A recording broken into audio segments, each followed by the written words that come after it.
In this example, we have to find out that if the product of two matrices is an identity matrix, then what is the relationship between the original matrices? Now we have an example.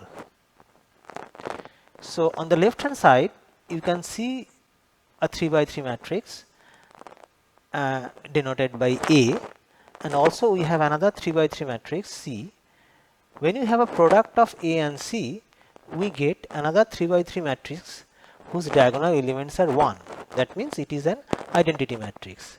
So we know that if two matrices when multiplied gives rise to an identity matrix, one is the inverse of the other. That is, you can find in the next row that C equal to A inverse. So the explanation is right below. Here certainly the correct answer is this: C is the inverse of A.